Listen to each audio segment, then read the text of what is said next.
দ্বাদশ শ্রেণীর থার্ড সেমিস্টারের প্রথম অধ্যায় রয়েছে আদরিণী ছোট গল্প। এই আদরিণী গল্পটি লিখেছেন প্রভাত কুমার মুখোপাধ্যায়। আধুনিক সাহিত্যিক প্রভাত কুমার মুখোপাধ্যায় 1832 সালে পূর্ব বর্ধমানের ধাত্রী গ্রামে জন্মগ্রহণ করেন এবং তিনি মারা যান মাত্র 59 বছর বয়সে 1932 সালে। তার লেখা এই আদরিণী গল্পটি মূলত এক অবলা জীবের সাথে মানুষের ভালোবাসার সম্পর্ক কিভাবে গড়ে ওঠে তা গল্পের প্রত্যেকটা লাইনে আমাদেরকে কিন্তু বুঝিয়েছে। তোমরা যারা বাড়িতে বিভিন্ন পশু পাখি পুষো, কারো বাড়িতে কুকুর রয়েছে, বিড়াল রয়েছে, ছাগল, বিভিন্ন পাখি, গরু রয়েছে, তোমরা বুঝবে বিশেষ করে ভালো মতন তারা কিন্তু তোমাদের পরিবারের এক সদস্য হয়ে ওঠে, তাই না? তো এইরকমই একটা স্নেহ মমতায় জড়ানো অনবদ্য গল্প আমাদের এই আদরিণী। আদরিণী গল্পের প্রধান যে চরিত্র, সেই প্রধান চরিত্রে রয়েছেন জয়রাম মুখোপাধ্যায়। এই জয়রাম মুখোপাধ্যায় পেশায় ছিলেন মোক্তার। মোক্তার কি জিনিস জানবো আমরা। তো এর পাশাপাশি আদরিণী নামক একটি হাতি এবং এই গল্পের 3 জন পার্শ্ব চরিত্র রয়েছে। যেমন নগেনবাবু। নগেনবাবু হচ্ছে পেশায় ডাক্তার। তারপর কুঞ্জবিহারী বাবু। কুঞ্জবিহারী বাবু পেশায় উকিল। এবং এর পাশাপাশি জয়রাম মুখুজ্জের বড় নাতনি কল্যাণী। বিশেষত কল্যাণীর বিয়ের খরচা মেটাবার জন্যই আদরিণী নামক হাতিটির কিরকম পরিণতি হয়েছিল তা আমরা গল্প পড়তে গেলেই বুঝতে পারব।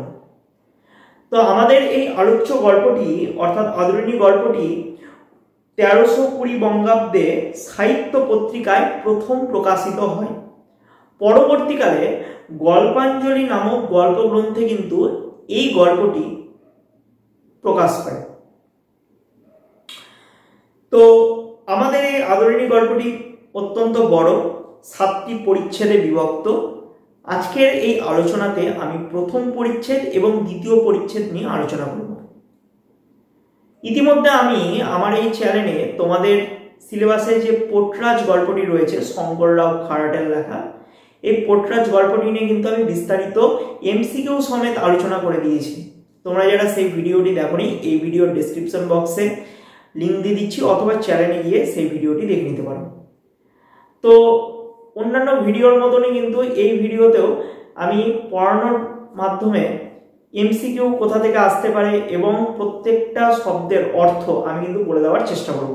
কাজেই ভিডিওটি শুরু থেকে শেষ অবধি দেখো। তোমাদের একটি ছোট্ট অনুরোধ, ভিডিওটি যদি ভালো লাগে অবশ্যই একটা লাইক করো, চ্যানেলে নতুন হলে চ্যানেলটিকে অবশ্যই সাবস্ক্রাইব করে পাশের বেল আইকনে ক্লিক করো। এবার আসি আমাদের গল্পের মূল আলোচনায়। তো প্রথম পরিচ্ছেদ বলেছে, দেখো, পাড়ার নগেন ডাক্তার ও জুনিয়র উকিল কুঞ্জবিহারী বাবু বিকালে পান চিবাইতে চিবাইতে হাতের ছড়ি দুলাইতে দুলাইতে জয়রাম মোক্তারের নিকট আসিয়া বলিলেন। বিকালবেলা পাড়ার নগেন ডাক্তার এবং জুনিয়র উকিল কুঞ্জবিহারী বাবু এরা 2 জন পান চিবাতে চিবাতে হাতের ছড়ি অর্থাৎ লাঠিটা দুলাইতে দুলাইতে কি করছে না জয়রাম মোক্তারের কাছে আসছেন এবং কিছু একটা কথা বলছেন। এই মোক্তার হচ্ছে উকিলের সহকারী। এবার তোমরা এতটুকু অংশে দাগাও, পাড়ার নগেন ডাক্তার, নগেনকে পেশায় হচ্ছে ডাক্তার আমরা পেলাম, কুঞ্জবিহারী বাবুকে জুনিয়র উকিল, মুখে কি ছিল? পান ছিল, হাতে কি ছিল? ছড়ি অর্থাৎ লাঠি ছিল। কার কাছে আসলো? জয়রাম মোক্তারের কাছে। মোক্তার মানে হলো উকিলের সহকারী। বলছে, দেখো, বলিলেন, মুখুজ্জেমশাই, পীরগঞ্জের বাবুদের বাড়ি থেকে আমরা নিমন্ত্রণ পেয়েছি এই সোমবার মেজবাবুর মেয়ের বিয়ে। পীরগঞ্জ বলে একটা জায়গা রয়েছে, আন্ডারলাইন হবে। তো পীরগঞ্জের জমিদার বাড়ি থেকে, জমিদার বাড়ির বিশেষ করে মেজবাবুর মেয়ের বিয়ে রয়েছে। সেই মেয়ের বিয়ে কবে পাচ্ছি আমরা? সোমবার পাচ্ছি, দাগিয়ে নাও। তো এই সোমবারের দিন নিমন্ত্রণ কিন্তু রয়েছে। তো জয়রাম মুক্তাকে কি নিমন্ত্রণ করেছে? এটা জানার জন্য কিন্তু এই নগেন ডাক্তার এবং জুনিয়র উকিল কুঞ্জবিহারী বাবু এসেছেন। তো বলছে, দেখো আরো বলছে কি, শুনছি নাকি ভারী ধুমধাম হবে, বেনারস থেকে বাই এসছে। বাই শব্দের অর্থ হলো বাইজি। আগেকার দিনে জমিদার পরিবারে যে বিশেষ করে আমোদ প্রমোদের জন্য নৃত্যগীতির আয়োজন করত। তো এই নৃত্যগীতি যারা পরিবেশন করত তারা হলো বাইজি। বাইজির কাজ হচ্ছে কি? বাইজির কাজ হচ্ছে এরা জমিদারকে নৃত্য গীতি পরিবেশন করবে এবং বিনিময়ে বিশেষ সুবিধা দিবে, তারপর মোটা অঙ্কের টাকা আদায় করবে। তো এরা হলো বাইজি। তো বাই কোথা থেকে আসছে? বেনারস থেকে, আন্ডারলাইন হবে। আর আসছে কারা? কলকাতা থেকে খেমটা আসছে। খেমটা শব্দের অর্থ হলো এক বিশেষ ধরনের সঙ্গীতের তাল, ঠিক আছে? তো খেমটা আসছে কোথা থেকে? কলকাতা থেকে। আপনি নিমন্ত্রণ পেয়েছেন কি? জিজ্ঞাসা করছে তারা। মোক্তার মশাই তাহার বৈঠকখানার বারান্দার বেঞ্চিতে বসিয়া হুকা হাতে করিয়া তামাক খাইতেছিলেন। এই লাইন থেকে বেশ কিছু প্রশ্ন আসতে পারে। তাহলে মোক্তার মশাই কোথায় বসে আছেন? বৈঠকখানাতে বসে আছেন। বৈঠকখানা হচ্ছে গল্প করার জায়গা। হাতে রয়েছে হুকো এবং বসে কোথায় রয়েছে? বৈঠকখানার বেঞ্চিতে, মানে বেঞ্চে বসে রয়েছেন। হুকো কি জিনিস? পুরোনো দিনের সিনেমা তোমরা যদি খেয়াল করো তাহলে দেখতে পারবে যে কালো রঙের, বিশেষ করে নারকেলের যে মালাই সেগুলো দিয়ে তৈরি হয় এবং উপরের দিকে হচ্ছে মাটির একটি সরু নল লাগানো থাকে এবং নিচে তামাক জ্বালানো হয়, সেই ধোঁয়াটা নিয়ে নেশা করে। তো এই জাতীয় বস্তুটাই হলো হুকো। তাহলে হাতে কি ছিল? হুকো ছিল। তো হুকোতে করে তামাক খাইতেছিলেন। এমন সময় আগন্তুকগণের এই প্রশ্ন শুনিয়া হুকাটি নামাইয়া ধরিয়া একটু উত্তেজিত স্বরে বলিলেন, কিরকম? আমি নিমন্ত্রণ পাবো না কিরকম? জানো, আমি আজ 20 বছর ধরে তাদের এস্টেটের বাধা মুক্তা। এস্টেট শব্দের অর্থ হলো জমিদারি। তার মানে মেজবাবুর জমিদারি পরিবারের 20 বছর ধরে মুক্তারের কাজের সাথে কিন্তু যুক্ত, অর্থাৎ জমিদারের বিভিন্ন মামলা মকদ্দমার বিভিন্ন মীমাংসা করে আসছেন এই জয়রাম মুখুজ্জে মশাই। আমাকে বাদ দিয়ে তারা তোমাদের নিমন্ত্রণ করবে, এইটি কি সম্ভব মনে করো? রেগে গিয়েছেন এই কথাটা শুনে মুখুজ্জে মশাই। জয়রাম মুখোপাধ্যায়কে ইহারা বেশ চিনিতেন, আন্ডারলাইন হবে। ইহারা বলতে কারা? ইহারা হচ্ছে নগেন ডাক্তার এবং কুঞ্জবিহারী বাবুর কথা বলা হচ্ছে। সকলেই চিনে। অতি অল্প কারণে তাহার তীব্র অভিমান হয়। অভিমান বলতে বোঝায় রাগ হয়। অথচ হৃদয়গানী স্নেহে বন্ধু বাৎসলে কুসুমের মতো কোমল, ইহা যে তাহার সঙ্গে কিছুদিনও ব্যবহার করিয়াছে সেই জানিয়াছে। আসলে মুখুজ্জে মশাই কিন্তু অল্প কথাতেই রেগে টেগে যান, মানে রকচটা মনের মানুষ। কিন্তু পরবর্তীকালে যখন মানুষের সাথে কথাবার্তা বলেন অর্থাৎ শান্ত হয়ে যান, তখনই কিন্তু বন্ধু সুলভ আচরণ করেন। একদম কোমল, ফুলের ন্যায় কোমল হয়ে যায়, নরম হয়ে যায়। তো বলছে দেখো, তারপর উকিলবাবু তাড়াতাড়ি বলিলেন, না সে কথা নয়, সে কথা নয়, আপনি রাগ করলেন মুখুজ্জে মশাই। আমরা কি সেভাবে বলেছি? এই জেলার মধ্যে এমন কে বিষয়ী লোক আছে যে আপনার কাছে উপকৃত নয়, আপনার খাতির না করে? বিষয়ী বলতে বোঝায় যে সম্মানীয় ব্যক্তি, যার অধিক টাকা পয়সা রয়েছে, ধনী ব্যক্তি এক কথায়। তো এমনকি ধনী ব্যক্তিরাও বিভিন্ন মামলা মকদ্দমার মীমাংসার কাজে কিন্তু ছুটে আসে কার কাছে? জয়রাম মুখুজ্জের কাছে। এবং জয়রাম মুখুজ্জে কিন্তু তাদেরকে কিন্তু সাহায্য করে আসছে। 20 বছর চারটিখানি কথা নয়, এই পেশার সাথে কিন্তু যুক্ত।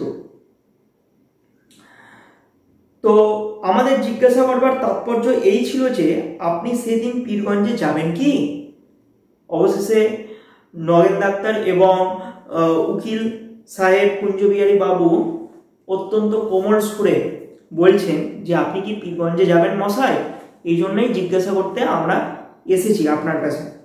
তো মুখোপাধ্যায় নরম হইলেন, মানে মুখোপাধ্যায় বাবু, জয়রাম বাবু হচ্ছে শান্ত হলেন, বলিলেন ভাইয়ারা বসো। ভাইয়ারা হচ্ছে ভাই, ভাই সম্বোধন করে তাদের বলছে আপনার তোমরা বসো বলিয়া সম্মুখস্থ আর একখানি বেঞ্চ দেখাইয়া দিলেন। উভয়ে উপবেশন করিলেন। বলিলেন, উপবেশন শব্দের অর্থ হলো বসা। তো উভয়ে বসলো এবং বসে বলল যে পীরগঞ্জে গিয়ে নিমন্ত্রণ রক্ষা করা আমার পক্ষে একটু কঠিন বটে। জয়রাম মুখুজ্জে বলছে যে পীরগঞ্জে নিমন্ত্রণ আমিও পেয়েছি, কিন্তু পীরগঞ্জে যদি আমি বিয়ের নিমন্ত্রণে যাই তবে সেই নিমন্ত্রণ রক্ষা করাটা আমার পক্ষে একটু কঠিন কাজ হয়ে দাঁড়াবে। কেন কঠিন? বলছে দেখো, সোম মঙ্গল দুটো দিন কাছারি কামাই হয়। কাছারি শব্দের অর্থ হলো আদালত। তাহলে এই দুটো লাইন, এই লাইনটি আন্ডারলাইন করো। তাহলে কোন কোন দিন হচ্ছে কামাই করতে চাচ্ছেন না? সোমবার এবং মঙ্গলবার, এই দুটো দিন। কেন না? কারণ হচ্ছে বিয়ে বাড়িতে যদি যাই তাহলে কি হবে, তাহলে কিন্তু 2-3 দিনের ব্যাপার থাকে, তাই না? তো এক্ষেত্রে কিন্তু আদালত কামাই হওয়ার সম্ভাবনা থেকেই যায়। অথচ না গেলে তারা ভারী মনে দুঃখিত হবে। তোমরা যাচ্ছ, স্বাভাবিকভাবে কেউ যদি নিমন্ত্রণ করে এবং নিমন্ত্রণ যদি রক্ষা করতে না পারা যায় তাহলে কিন্তু যে নিমন্ত্রণ করে সেই কিন্তু একটু হলেও মনে কিন্তু দুঃখ পায়, তাই না? তো তারপরে এই জয়রামবাবু বলছেন তাদেরকে, তোমরা কি যাচ্ছ মশাই? নগেন্দ্রবাবু বলিলেন, নগেন্দ্রবাবু কিন্তু ডাক্তার, পাড়ার ডাক্তার। তো ইনি বলছেন যাবার তো খুবই ইচ্ছে, কিন্তু অত দূর যাওয়া তো সোজা নয়। ঘোড়ার গাড়ির পথ নেই, গরুর গাড়ি করে যেতে হলে যেতে 2 দিন, আসতে 2 দিন। তাহলে কোন গাড়ির পথ নেই? ঘোড়ার গাড়ি। কতদিন যেতে লাগে? 2 দিন। 2 দিন যেতে 2 দিন আসতে, মোট 4 দিন, তাই না? 4 দিনের ব্যাপার। পালকি করে যাওয়া, সেও জোগাড় হওয়া মুশকিল। তার মানে বোঝা যাচ্ছে এই পীরগঞ্জ জায়গাটা এমন একটা অঞ্চলে অবস্থিত যেখানে যাতায়াতের অসুবিধা রয়েছে। আমরা দুজনে তাই পরামর্শ করলাম যাই, মুখুজ্জে মশাইকে গিয়ে জিজ্ঞাসা করি, তিনি যদি চান নিশ্চয়ই রাজবাড়ি থেকে একটা হাতি টাতি আনিয়ে নেবেন এখন। আমরাও দুজনে তার সঙ্গে সেই হাতিতে দিব্যি আরামে যেতে পারব। কত মজা করে বলছে দেখো। রাস্তাতে তো ঘোড়ার গাড়ি এবং গরুর গাড়ি, আমরা কিন্তু এখানে দুটো গাড়ির উল্লেখ পেলাম। গরুর গাড়ি, ঘোড়ার গাড়ি, পালকি, এগুলো তো খুব একটা পাওয়া যায় না এবং পেলেও অত্যন্ত ঝুটঝামেলা হয়ে দাঁড়ায়।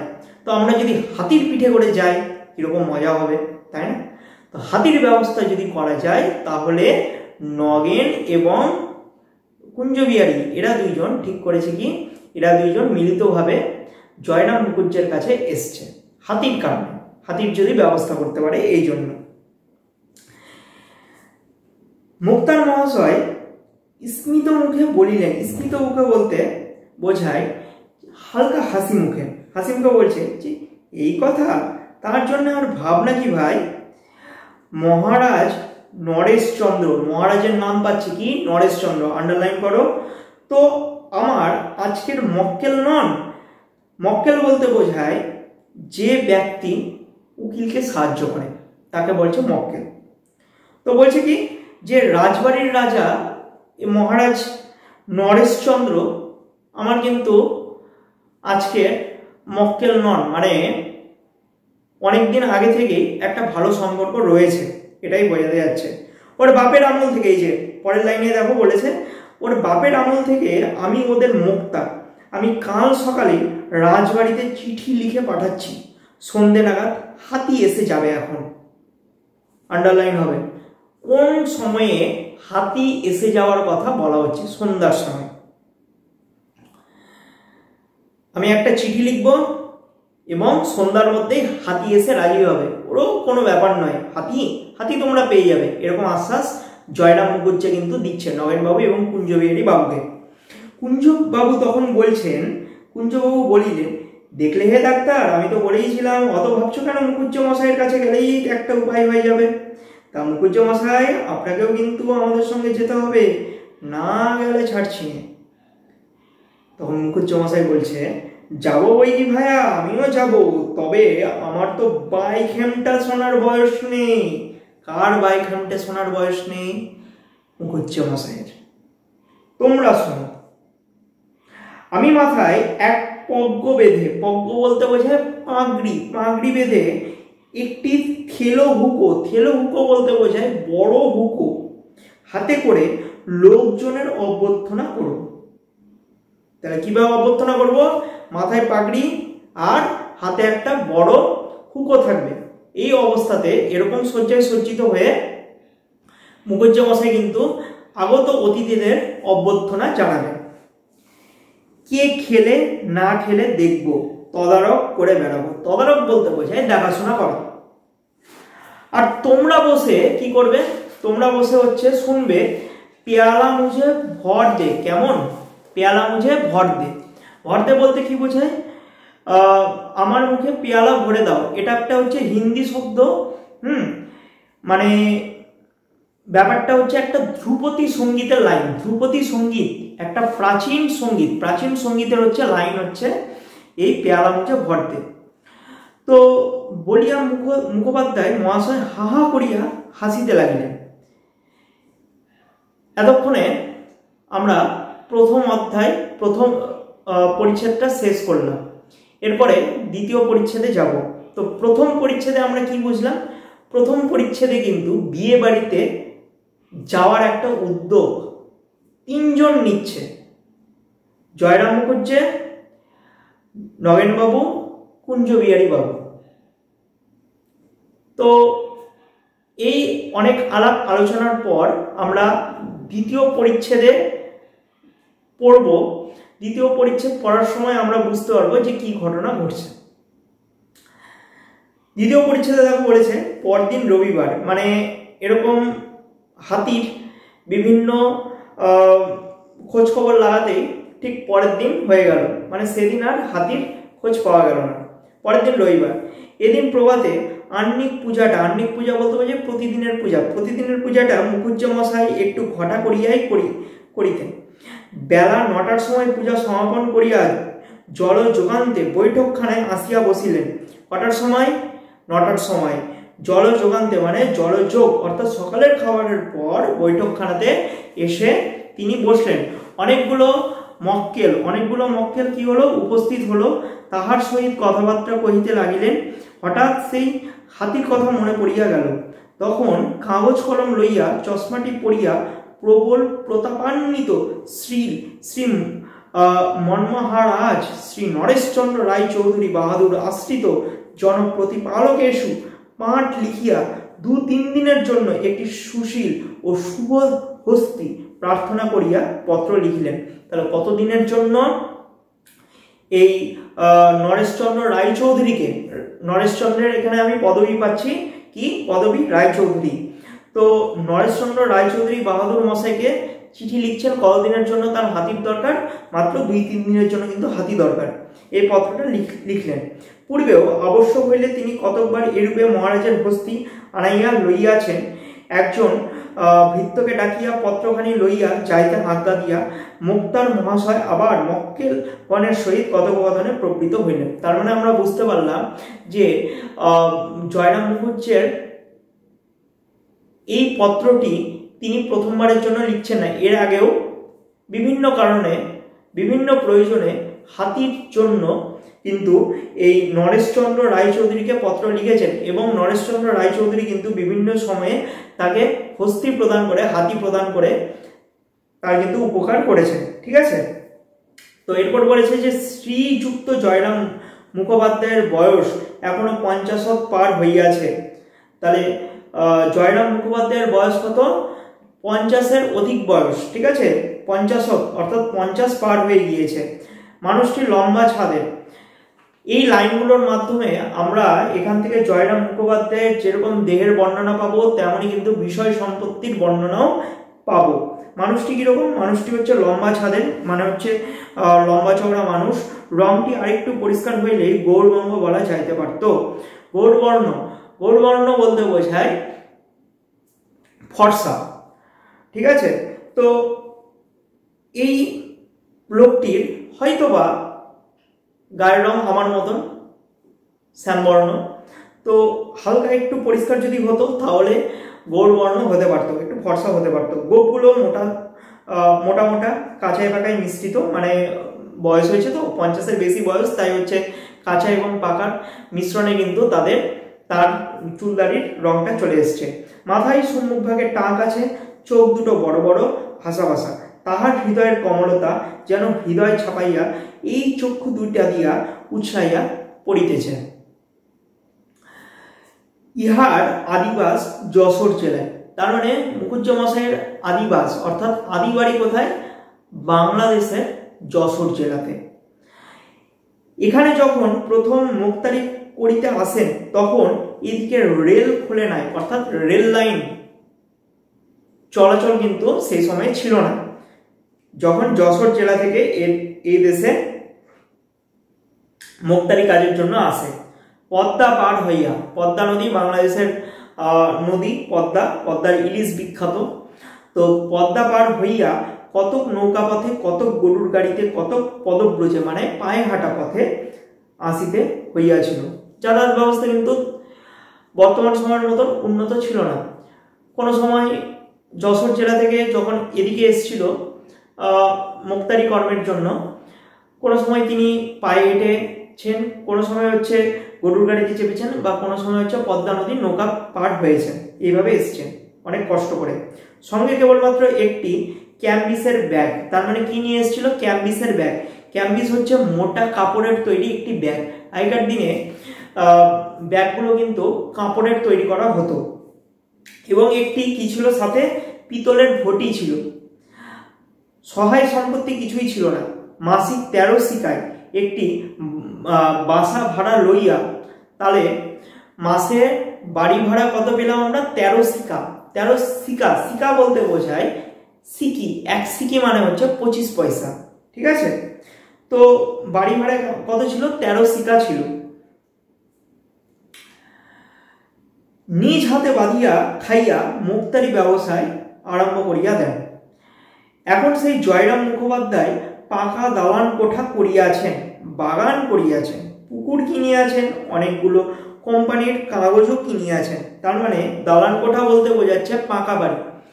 হাতে যখন পরবর্তীকালে জয়রাম মুখুজ্জের পয়সা আসে তখন কিন্তু বিষয় সম্পত্তি তিনি কিন্তু তৈরি করেন, অর্থাৎ কোনো সময় তৈরি করছেন হচ্ছে দালান কোঠা মানে পাকা বাড়ি, কোনো সময় তৈরি করছেন হচ্ছে বাগান, কোনো সময় পুকুর কিনছেন, এবং অনেক বিভিন্ন সময়ে বিভিন্ন কোম্পানির কাগজও কিন্তু কিনে নিয়েছিলেন, ঠিক আছে? তো যে সময়ের কথা বলিতেছি তখন এ জেলায় ইংরেজিওয়ালা মুক্তারের আবির্ভাব হইয়াছে বটে, কিন্তু জয়রাম মুখুজ্জকে তাহারা কেউই হটাইতে পারে না। এত জয়রাম মুখোপাধ্যায় এত মুক্তারি জ্ঞানে পারদর্শী ছিল যে কোনো ইংরেজ সাহেব তার সাথে কিন্তু পেরে উঠতে পারছিল না। এত প্রভাবশালী ব্যক্তি ছিল, এত ট্যালেন্টেড ব্যক্তি ছিল। তখনও তিনি এ জেলায় প্রধান মুক্তার বলিয়া গণ্য। মুখোপাধ্যায়ের মহাশয়ের হৃদয়খানি অত্যন্ত কোমল এবং স্নেহপ্রবণ হইলেও মিজাজটা কিছু রুক্ষ। শুরুতেই বলেছিলাম তিনি কিন্তু রকচটা স্বভাবের মানুষ, কিন্তু পরবর্তীকালে তিনি যখন ঠান্ডা হন তখন কিন্তু বন্ধুসুলভ আচরণ করেন। যৌবনকালে ইনি, দেখো কি ঘটনা ঘটেছে এই রাগচটা মানুষের। যৌবনকালে ইনি রীতিমতো বদরাগী ছিলেন, মানে রকচটা ছিলেন। এখন রক্ত অনেকটা ঠান্ডা হইয়া আসিয়াছে। সেকালে হাকিমেরা, হাকিম বলতে বোঝায় বিচারক, সেকালে হাকিমেরা একটু অবিচার অত্যাচার করিলেই মুখুজ্জে মহাশয় বাগিয়া চেঁচাইয়া অনর্থপাত করিয়া তুলিতেন, মানে বিপদ ঘটাতেন। যখন বিচারককে প্রথম দেখতো যে অবিচার বা কারোর সাথে অত্যাচার করছে, তখন তিনি এর প্রবল প্রতিবাদ করতেন এবং সম্মুখ বিপদ যদি ধেয়ে আসতো সেটারও কিন্তু মোকাবিলা করতেন, ভয় পেতেন না। একদিন এজলাসে এক ডেপুটির সহিত ইহার বিলক্ষণ বচসা হইয়া যায়। বচসা শব্দের অর্থ হলো ঝগড়া, আর এজলাস শব্দের অর্থ হলো আদালত, আর ডেপুটি বলতে বোঝায় উচ্চপদস্থ কর্মচারী। মহা ঝামেলার ব্যক্তি ভাই। তো হয়েছে কি, একবার কোনো সময় দেখা যাচ্ছে যে বিচারকের সাথে ঝামেলায় জড়াচ্ছে, আবার কোনো সময় হচ্ছে উচ্চপদস্থ কর্মচারীর সাথে কিন্তু ঝামেলাতে জড়াচ্ছে। মানে দুর্নীতি তিনি সহ্য করতে পারেন না, এক কথায়।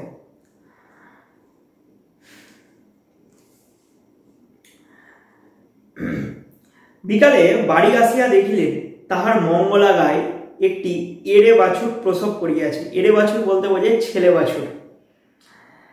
তো ঝগড়া করে একদিন যখন মানে জয়রাম মুখুজ্জে যখন তিনি বাড়ি ফিরছেন, তখন দেখছেন যে তার গরু একটা এড়ে বাছুর মানে ছেলে বাছুরকে প্রসব করেছে। ওই সময়কার ঘটনা কি করছে দেখো, তখন আদর করিয়া উক্ত ডেপুটি বাবুর নামে বাছুরটির নামকরণ করিলেন। মজার ব্যাপার। তুমি যদি একটা ধরো বাড়িতে কুকুর পুষছো বা বিড়াল পুষছো, এবার তুমি তোমার বন্ধুর সাথে বা বান্ধবীর সাথে ঝগড়া করেছো, এবার তুমি তোমার ওই সেই বন্ধু বা বান্ধবীর নামটা তোমার ওই পোষ্য জন্তু জানোয়ারকে যদি রাখো, এবং পরবর্তীকালে যদি সেই বন্ধু বা বান্ধবী যদি জানতে পারে যে ও বেটা তার পোষ্যের নাম আমার নাম দিয়ে রেখেছে, কেমন লাগবে, তাই না? তো এও করেছে কি, জয়রাম মুখোপাধ্যায়ও করেছে কি, জয়রাম মুখোপাধ্যায়ের সেই যে ওই এড়ে বাছুর যে জন্মগ্রহণ করেছে, সেই এড়ে বাছুরের নামটা ডেপুটি বাবুর নামে রেখেছেন।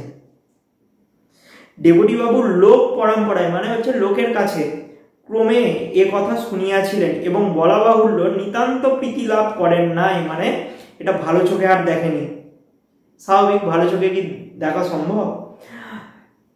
আর একবার এক ডেপুটির সম্মুখে মুখুজ্জে মশাই আইনের তর্ক করিতেছিলেন, কিন্তু হাকিম কিছুতেই ইহার কথায় সায় দিতেছিলেন না।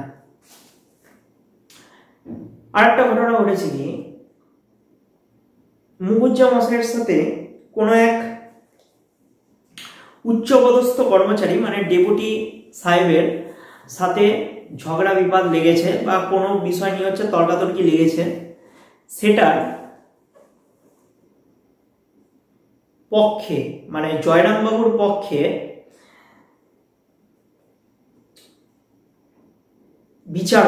বিচারপতি কিন্তু যোগদান করেননি।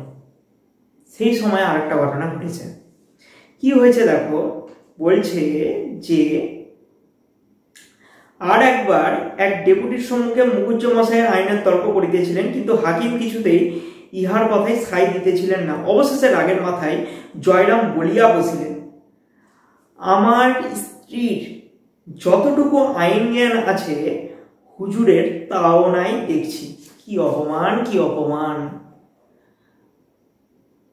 বিচারকের সামনে বলছে, মানে তুলনা করছে, তার বউ তো বিচারক নন, তার বউয়ের বিচারের যতটুকু জ্ঞান রয়েছে এ বেটা বিচারকেরই তা জ্ঞান নেই। কি অপমান, কি অপমান! সেদিন আদালত অবমাননার জন্য মুক্তার মহাশয়ের 5 টাকা জরিমানা হইয়াছিল। সেই সময় 5 টাকা মানে বিশাল ব্যাপার, আন্ডারলাইন হবে। কত টাকা জরিমানা হয়েছিল? 5 টাকা। অবমাননা বলতে বোঝায় অপমান। এই আদেশের বিরুদ্ধে মানে আদেশটাকে চ্যালেঞ্জ করে, সে তো 5 টাকা দেয়নি, বরং কি করছে দেখো, আদেশের বিরুদ্ধে তিনি হাইকোর্ট অবধি লড়িয়াছিলেন এবং সর্বশুদ্ধ 1700 টাকা ব্যয় করিয়া এই 5 টাকা জরিমানা হুকুম রহিত করিয়াছিলেন। রহিত বলতে বোঝায় বাতিল। তাহলে এখান থেকে প্রশ্ন আসতে পারে, 5 টাকার জরিমানাটা কত টাকা দিয়ে মকুব করেছিলেন? 1700 টাকা। একদম ওই ইতিহাসের যে পাগলা রাজা মোহাম্মদ বিন তুগলক যে রয়েছে, ওই রকম একটা ব্যাপার। হ্যাঁ, মাত্র 5 টাকার একটা কেস উইথড্র করার জন্য 1700 টাকা খরচ করেছে, তবুও বিচারককে 5 টাকা দেয়নি। কি অবস্থা!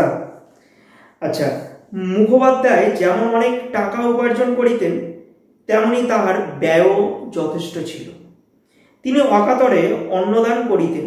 অত্যাচারিত উৎপীড়িত গরিব লোকের মকদ্দমা তিনি কত সময় বিনা ফিসে, ফিস শব্দের অর্থ হলো বিনা পয়সায়, এমনকি নিজের অর্থব্যয় পর্যন্ত করিয়া চলিয়া দিয়াছেন। প্রতি রবিবার অপরাহ্নকালে, অপরাহ্নকাল বলতে বোঝায় দুপুরবেলা, সেই সময়ে কি করে না, পাড়ার যুবক বৃদ্ধগণ মুক্তার মহাশয়ের বৈঠকখানায় সমাবেত হইয়া, মানে একসাথে বসে তাস পাশা খেলিয়া থাকেন। তাহলে কোন সময়ে তাস পাশা কারা খেলতো? অপরাহ্ন মানে দুপুরবেলায় পাড়ার যুবক এবং বৃদ্ধরা মিলিতভাবে মুক্তার মহাশয়ের বৈঠকখানায় বসে রবিবারে কি খেলতো না, তাস এবং পাশা, এই দুটো খেলা কিন্তু একসাথে খেলতো। অদ্য মানে আজ পর্যন্ত সেই রূপ অনেকে আগমন করিয়াছেন। পূর্বোক্ত মানে এর আগে ডাক্তারবাবু ও উকিলবাবুও আছেন। হাতিকে বাঁধিবার জন্য বাগানে খানিকটা স্থান পরিষ্কৃত করা হইতেছে। হাতি আসবে, একটা জায়গার প্রয়োজন, তাই তার বাগানের এক পাশে পরিষ্কার পরিচ্ছন্নের কাজটাও কিন্তু চলছে। হাতি রাত্রে খাইবে বলিয়া বড় বড় পাতা শুদ্ধ কয়েকটা কলা গাছ ও অন্যান্য বৃক্ষের ডাল কাটাইয়া রাখা হইতেছে। মুক্তার মহাশয় সে সমস্ত তদারক করিতেছেন। তদারক মানে দেখাশোনা করা। মাঝে মাঝে বৈঠকখানায় আসিয়া কোনো ব্রাহ্মণের হাত হইতে হুকোটি লইয়া দাঁড়াইয়া দাঁড়াইয়া দু চার টান দিয়া আবার বাহির হইয়া যাইতেছেন। হালকা করে হুকো টানছেন এবং এর পাশাপাশি তিনি বাইরে তদারকি করতে বেড়াচ্ছেন। হাতি আসবে, জায়গা ঠিকঠাক আছে কিনা, খাবার দাবার উপযুক্তভাবে মজুদ আছে কিনা ইত্যাদি দেখাশোনার কিন্তু কাজ তিনি করছেন। সন্ধ্যার কিছু পূর্বে জয়রাম বৈঠকখানার বসিয়া পাশা খেলা দেখিতেছিলেন। কোন সময়কার ঘটনা? কোন সময় হচ্ছে জয়রাম বাবু বৈঠকখানায় বসে পাশা খেলা দেখছিলেন? সন্ধ্যার কিছুকাল পূর্বে। সন্ধ্যা তখনও লাগেনি, মানে গোধূলি সময়ের কথা এখানে বলা হচ্ছে। এমন সময় সেই পত্রবাহক ভৃত্য মানে চাকর ফিরিয়া আসিয়া বলিল, অর্থাৎ যাকে দায়িত্ব দেওয়া হয়েছিল ওই নরেশবাবুকে পত্রখানা দেওয়ার, সেই চাকরটা ফিরে আসছে। ফিরে এসে বলছে, কি বলছে দেখো, বলছে হাতি পাওয়া গেল না। কুঞ্জবাবু নিরাশ হইয়া বলিয়া উঠিলেন, হ্যাঁ পাওয়া গেল না? নগেন্দ্রবাবু বলিলেন, তা তো সব মাটি। মুক্তার মহাশয় বলিলেন, কেন রে, হাতি পাওয়া গেল না কেন? চিঠির জবাব এনেছিস? ভৃত্য বলিল, আজ্ঞে না, দেওয়ানজিকে গিয়ে চিঠি দিলাম। দেওয়ানজি বলতে বোঝায় খাজাঞ্চি বাবু, মানে কে, যিনি জমিদারের রাজস্ব বিভাগের প্রধান কর্মচারী। দেওয়ানজিকে গিয়ে চিঠি দিলাম। তাহলে কাকে প্রথমে চিঠি দিয়েছে? দেওয়ানজিকে। তিনি চিঠি নিয়ে মহারাজের কাছে গেলেন। খানিক বাদে ফিরে এসে বললেন, বিয়ের নিমন্ত্রণ হয়েছে, তার জন্য হাতি কেন? গরুর গাড়িতে আসতে বলো। ব্যাস, এমনি রাগচটা স্বভাবের মানুষ জয়রাম বাবু রেগে গেছেন। দেখো, এই কথা শুনিবা মাত্র জয়রাম ক্ষোভে লজ্জায় রোষে যেন একেবারে ক্ষিপ্তপ্রায় হইয়া উঠিলেন। তাহার হাত পা ঠক ঠক করিয়া কাঁপিতে লাগিল, তাহার চক্ষু দিয়া রক্ত ফাটিয়া পড়িতে লাগিল। এত রেগে গেছে, রেগে ফায়ার হয়ে গেছে, যেন ভস্ম করে দেবে। মুখমণ্ডলের শিরা উপশিরাগুলো স্ফীত হইয়া উঠিল। কম্পিত স্বরে ঘাড় বাঁকাইয়া বারংবার বলিতে লাগিলেন, হাতি দিলে না, হাতি দিলে না। সমবেত মানে ওই যে বৈঠকখানায় তাস এবং পাশা খেলতে এসেছিল যে সমস্ত বৃদ্ধ এবং যুবকেরা, তারা একসাথে কি করলো না, ক্রীড়া খেলা বন্ধ করিয়া হাত গুটাইয়া বসিলেন।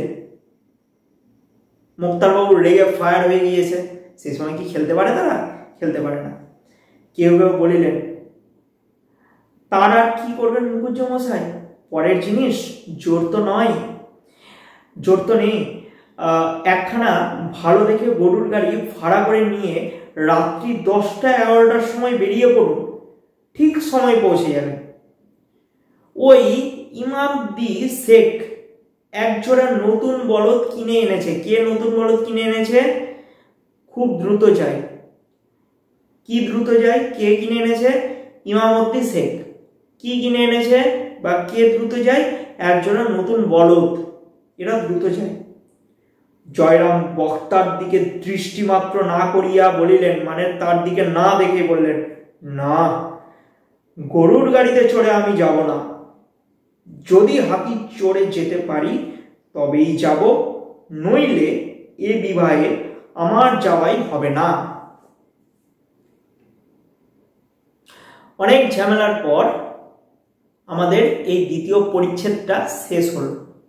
দ্বিতীয় পরিচ্ছেদে আমরা পাচ্ছি হাতিকে না পেয়ে জয়রামবাবুর আক্ষেপ,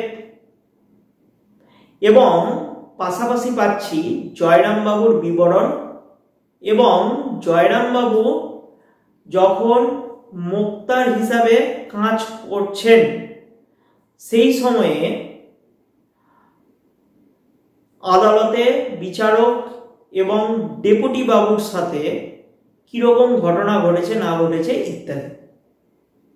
তো এরপরে কি ঘটনা ঘটছে না ঘটছে, তিনি হাতি পেয়েছেন কিনা বা কিভাবে পেলেন বা হাতির কি পরিণতি হলো, সেগুলো আমি পরবর্তী ভিডিওতে আলোচনা করব।